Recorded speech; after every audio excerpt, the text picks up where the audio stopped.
everyone. So for this video, I would like to share with you how I project my PowerPoint to student, and I have my Teams panel on the same time without students see my Teams panel. So normally I will make sure my PowerPoint is ready, and also my Teams. So in my PowerPoint, normally when we open, we're gonna have something like this, and we just use the reading mode or the reading view, so you can have something like this.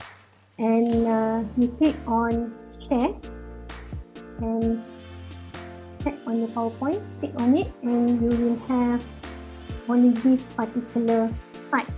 And also you have the red line here, means this is what's going to appear in the student's frame, okay, in student view.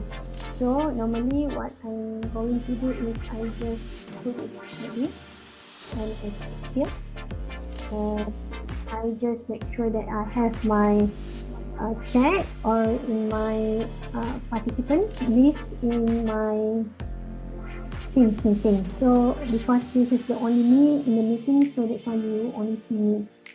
So this is how I did, and I will share with you how is student view later on.